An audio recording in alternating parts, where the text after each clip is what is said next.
रमेश एक बहुत ही नेक और ईमानदार लड़का था। कॉलेज की पढ़ाई पूरी करने के बाद उसे अच्छी सरकारी नौकरी मिली थी। अब उसके माता पिता शादी के लिए उसके पीछे पड़े थे, लेकिन रमेश को अभी शादी नहीं करनी थी। रोज की तरह जब वो ऑफिस से घर लौटा, बेटा, तुम नौकरी में परमानेंट हो गए हो, अब शादी करने में क्या हर्ज है? तुम्हारे सारे दोस्तों की शादियां हो गई है, बच्चे कच्चे भी हो गए हैं और तुम अभी तक टाइम पास कर रहे हो। मुझे कुछ नहीं सुनना, मैं तंग आ गई तुम्हारे घर के काम करते करते। हाँ बेटा, तुम्हारी माँ सच कह रही है, अब शादी कर लो फटाफट, सब कुछ सही समय पर होना जरूरी है। ओहो पिताजी, आप भी शुरू हो गए। ठीक है, मैं शादी के लिए तैयार हूँ, लेकिन मेरी एक शर्त है। वो क्या? तुम्हें गोरी दुल्हन चाहिए ना, यही ना? नहीं नहीं, गोरी हो या काली मुझे कोई फर्क नहीं पड़ता, बस उसे अच्छा खाना बनाना आना चाहिए। आप ही लड़की ढूंढो, मुझे टाइम नहीं है। दूसरे ही दिन रमेश के माता पिता एक मैच मेकर से मिलते हैं। मैच मेकर उन्हें कुछ फोटो दिखाता है। एक लड़की माँ को पसंद आती है। अरे वाह, ये लड़की तो बहुत सुंदर है, सुशील भी लग रही है, रमेश को जरूर पसंद आएगी। पंडित जी, क्या इसे खाना बनाना आता है? खाना? आप जो बोलोगे वो बना के खिलाएगी। Veg, non veg, fish, mutton, paneer, पालक, सब कुछ एकदम होटल जैसा। अरे वाह, ये बहुत बढ़िया है।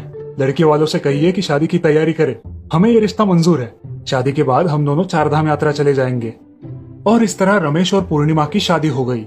अब रोज रमेश सुबह अपने ऑफिस के लिए निकलता और पूर्णिमा उसके लिए टिफिन बना के देती। जब रमेश लंच टाइम में टिफिन खोलता, अरे ये क्या, आज भी पूर्णिमा ने नूडल्स ही दिए। बोर हो गया हूँ ये नूडल्स खा खा के। शायद माँ ने उसे कहा होगा कि मुझे नूडल्स पसंद है, इसीलिए रोज बना के दे रही है। आज उससे बात करनी पड़ेगी। पूर्णिमा, आज मुझे मटन कबाब खाने की बहुत इच्छा हो रही है, क्या तुम आज टिफिन के लिए बनाओगी वो? हाँ हाँ, क्यों नहीं, आपकी सेवा करना मेरा प्रथम कर्तव्य है। रोज की तरह लंच टाइम में जब रमेश ने टिफिन खोला तो वो चकरा गया। टिफिन में मटन नूडल्स थे। क्या हुआ भाई, खुशबू तो बढ़िया आ रही है। आज क्या स्पेशल दिया है भाभी ने? अरे मटन नूडल्स है, रोज रोज नूडल्स कैसे खा सकता है कोई। चलो ठीक है, नई नई शादी है हमारी, मैं उसे प्यार से समझाऊंगा, नहीं तो बुरा मान जाएगी। पूर्णिमा, कल जो मटन नूडल्स बनाए थे तुमने बहुत स्वादिष्ट थे, आज कुछ मीठा बनाओगी? मीठा खाने का बड़ा मन कर रहा है। हाँ जी, क्यों नहीं। पूर्णिमा ने रमेश को टिफिन बना के दिया। रमेश खुश होकर ऑफिस निकला। जब लंच टाइम में उसने टिफिन खोला तो उसमें फिर से नूडल्स पाके उसका सिर घूम गया। उफ, आज भी नूडल्स। जब रमेश ने नूडल्स चखे तो वो मीठे थे। तभी रमेश का सहकारी दिवाकर वहां आया।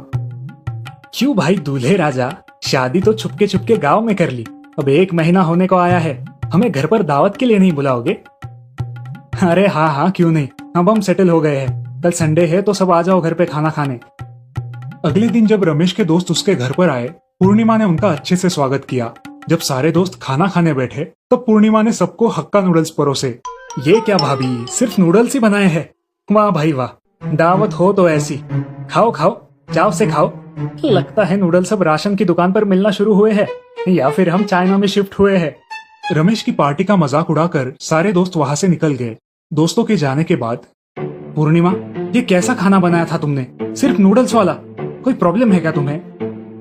नहीं जी, प्रॉब्लम कुछ भी नहीं है, लेकिन क्योंकि मैं पढ़ाई के लिए अक्सर घर से बाहर बोर्डिंग में रही हूँ और घर वालों ने बाहर का खाना खाने के लिए मना किया था, इसकी वजह से सुबह शाम दोपहर सिर्फ नूडल्स बना के ही खाती थी। और ये बात शादी फिक्स होते समय मैच मेकर ने आपके माता पिता जी को बताई भी थी, उन्हें फिर भी ये रिश्ता मंजूर था। तभी गांव से रमेश की माँ का फोन आता है। हेलो रमेश बेटा, कैसे हो तुम दोनों? तुम खुश तो हो? बीवी अच्छा अच्छा खाना बना के खिला रही है ना, चिकन, मटन, पनीर। बड़े खुश नसीब हो बेटा, जो इतनी पाक कला निपुण पत्नी मिली है तुम्हें। हाँ हाँ बिल्कुल, उनके हाथों का खाना खा के तो मेरा वजन 5 किलो बढ़ा है। इतना लजीज खाना मैंने पूरी जिंदगी में नहीं खाया था। आप भी आइए, अपनी आंखों से देख लीजिए। पूर्णिमा, तुम बुरा मत मानना, लेकिन अगर तुम चाहो तो अच्छा खाना बना सकती हो। जब माँ यहाँ आएगी तुम उनसे सीख लेना, और तब तक। ऐसा कहकर रमेश ने उसे यूट्यूब वाले रेसिपी वीडियोस दिखाए। पूर्णिमा बड़ी खुश हो गई।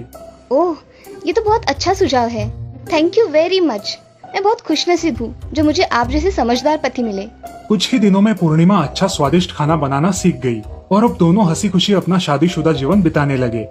तो देखा दोस्तों, कैसे रमेश ने अपनी पत्नी पूर्णिमा का साथ दिया। एक दूसरे के प्रति प्यार और सम्मान रखे तो कोई भी रिश्ता मुरझाता नहीं, बल्कि खिल उठता है।